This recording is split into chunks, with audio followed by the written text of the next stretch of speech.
तो दोस्तों आज मैं आपको टॉपिक समझाने आया हूँ, वो है हमारा फिजिक्स का रिफ्रैक्शन ऑफ लाइट का टॉपिक, जो हमारा निकलता है chapter reflection and refraction, light reflection and refraction class 10th से। तो उसमें क्या है मैं आपको बताता हूँ। देखिए, रिफ्रैक्शन ऑफ लाइट मतलब कुछ नहीं होता है। देखो, रिफ्रैक्शन मतलब कि हमारा रिफ्लेक्शन आपने पढ़ा ही होगा। रिफ्लेक्शन मतलब क्या होता है मैं आपको एक बार समझा देता हूँ। देखिए, रिफ्लेक्शन मतलब क्या होता है। मान लो ये एक आपकी एक प्लेन मिरर है, और प्लेन मिरर से आपको क्या कहते हैं हम लोग कि ये जो प्लेन मिरर है इसमें आपका एक नॉर्मल रे बनती है, और नॉर्मल रे को हम इससे यहाँ पर एक इंसिडेंट रे गुजारते हैं, है ना। इसको हम क्या कहते हैं, इंसिडेंट रे। और ये जो एंगल बनता है इसको कहते हैं एंगल ऑफ इंसिडेंस। देन अगर हम यहाँ से एक यहाँ पर ये पॉलिश सरफेस, इसके नीचे पॉलिश सरफेस है, ठीक है, ये पॉलिश सरफेस है सारा। पॉलिश सरफेस में आपको पता ही होगा कि पॉलिश सरफेस में कोई भी चीज़ रिफ्लेक्शन नहीं हो सकती, उसमें रिफ्लेक्शन नहीं होती है। तो पॉलिश सरफेस के ऊपर वाली चीज़ पे रिफ्लेक्शन होती है, और यहाँ से रिफ्लेक्ट होकर लाइट उधर जाती है, जिसको हम कहते हैं रिफ्लेक्टेड रे। और ये जो एंगल बनाता है ये एंगल ऑफ रिफ्लेक्शन होता है। और इससे हमें क्या पता चलता है कि एंगल ऑफ इंसिडेंस इक्वल होता है हमारा एंगल ऑफ रिफ्लेक्शन के। ये हमने पढ़ा था रिफ्लेक्टेड रे में, रिफ्लेक्शन ऑफ लाइट में। अब यह है दूसरा टॉपिक जिसमें हम पढ़ रहे हैं रिफ्रैक्शन ऑफ लाइट के। आखिर क्या है रिफ्रैक्शन ऑफ लाइट। देखिए, रिफ्रैक्शन ऑफ लाइट क्या है। मान लीजिए मैंने एक ग्राफ बनाया है, जिस ग्राफ में मैं क्या करता हूं कि ऊपर हमारा रेयर बनाता हूं, नीचे हमारा डेंसर बनाता हूं। अब ये रेयरर का मतलब क्या होता है, डेंसर का मतलब क्या होता है, यही सोच रहे हैं ना हम। डेंसर मतलब कुछ नहीं होता है, आपने डेंसिटी का नाम तो सुना ही होगा, मास अपॉन वॉल्यूम। देखिए, डेंसिटी मतलब फॉर एग्जांपल वाटर की क्या है, हाई डेंसिटी है। तो अगर हम कहते हैं कि वाटर की हाई डेंसिटी है, तो हम ये भी कह सकते हैं, तो हम ये कहेंगे कि रेयरर जो है, रेयरर की लो डेंसिटी होगी।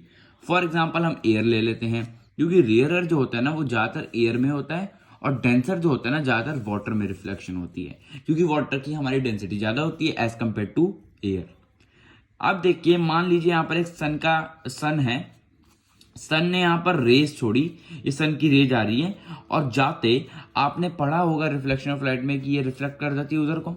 बट रिफ्रैक्शन के केस में क्या होगा, ये जो इंसिडेंट रे आ रही है ये हमारा लगेगा नहीं यहां पर रिफ्लेक्शन, यहां पर रिफ्लेक्शन होगी ही नहीं। हमारा क्या होगा, ये सीधा निकल जाएगा। क्या है, ये सीधा निकल जाएगा। अब ये सीधा निकल के कर लेगा। देखिए, ये हमारा सीधा निकलता है, और सीधा निकलने के बाद क्या होता है, यहां पर ये वाटर बना दिया मैंने, ये सीधा निकल जाता है, और यहां पर ये रिफ्लेक्शन होती है, इसको हम रिफ्रैक्टेड हाँ सॉरी रिफ्रैक्टेड रे के नाम से जानते हैं। मतलब रिफ्लेक्शन नहीं है, मैं लिख के बताता हूँ क्या है उसको, आप कंफ्यूज हो जाएंगे ऐसी, ठीक है। ये जो आर यहाँ पर है ये रिफ्रैक्टेड रे होती है। क्या होती है, रिफ्रैक्टेड रे, ठीक है। तो ये होती है हमारी रिफ्रैक्टेड रे। तो ये हमारा वाटर के बेस पे होता है, और ये होता है हमारा रिफ्रैक्शन ऑफ लाइट। अब हम दूसरे बात में पढ़ते हैं। तो अगर मान लो कि ये जो हमारा एक पॉइंट है जहां से हमारा मतलब रिफ्रैक्शन होगी, उसको जो इंसिडेंट रे है वो यहां पर है, मतलब वाटर से सोर्स जा रहा है और एयर में जाके वो अपना काम कर रहा है। तो मान लो यहां से जाता है तो हम इसे इंसिडेंस कहेंगे, ये एंगल ऑफ इंसिडेंस होगा, यहां से जाएगा सीधा। तो आप यहां देखेंगे कि पहले जब हम यहां से छोड़ रहे थे तो ये इसके साथ ही में जा रहा था, बट इस केस में अगर हम इसे यहां से छोड़ते हैं तो ये इस वाले साइड से बहुत दूर जाएगा, दूर की तरफ जाएगा। देखो कितनी दूर जा रहा है, तो ये बना रिफ्रैक्शन, और ये एंगल ऑफ रिफ्रैक्शन बनेगा। ये बात याद रखिए कि हमने रिफ्लेक्शन में पढ़ा है कि एंगल ऑफ इंसिडेंस इक्वल होता है हमारा एंगल ऑफ रिफ्रैक्शन के, बट इस केस में हमारा एंगल ऑफ इंसिडेंस इक्वल नहीं होता है एंगल ऑफ रिफ्रैक्शन के, ठीक है। इतनी बात आप लोगों को समझ ही आ गई होगी। ये भी हमारा डेंसर में और रेयरर मीडियम में दोनों में होता है, ठीक है। इतनी बात तो आप लोगों को समझ आई गई होगी। अब हम लोग एक और न्यू टॉपिक पढ़ रहे हैं जिसका नाम है टोटल इंटरनल रिफ्लेक्शन। अब आप कहेंगे कि भाई रिफ्रैक्शन में रिफ्लेक्शन कैसे हो सकती है, तो मैं आपको बताता हूं कैसे। जो फर्स्ट हमारा आइडेंटिफाई करता है रेयरर को, और सेकंड हमारा आइडेंटिफाई करता है डेंसर को। तो रेयरर और डेंसर हमारा दोनों इसमें पॉइंट आकर, रेयरर और डेंसर, तो ये बात याद रखना। देन हमारा इस केस में कैसे आप कह सकते हैं, तो देखिए, ज्यादा रे हमारे पहुंचने में उस पॉइंट पे, देखिए पॉइंट है हमारा, यहां से मान लीजिए इंसिडेंट रे जा रही है, पहले मैंने एक रे छोड़ी तो एक रे गई इससे थोड़ा सा बेंट होके, देन एक रे के बाद मैंने दूसरी रे छोड़ी, वो भी थोड़ा बेंट हो गई, तीसरी रे छोड़ी, वो भी थोड़ा बेंट होगी। जैसे ही मैंने चौथी रे छोड़ी, ये रे की रिफ्रैक्शन इतनी तेज लगी है कि जो रिफ्लेक्शन है वो बहुत ही ज्यादा मुड़ गई। मतलब ये रिफ्रैक्शन जो हो रहा था हमारा, इसके बेस पे ना क्या हुआ, ज्यादा रे बज रही है, ज्यादा से ज्यादा रे की वजह से हमारा क्या हुआ, रिफ्लेक्शन होने लग गया सरफेस में। तो क्या हुआ, हमारा जैसे ही एक और रे मारी तो ये सीधा रिफ्लेक्ट होके उसी में अंदर चला गया, मतलब हमारा डेंसर के अंदर ही चला गया।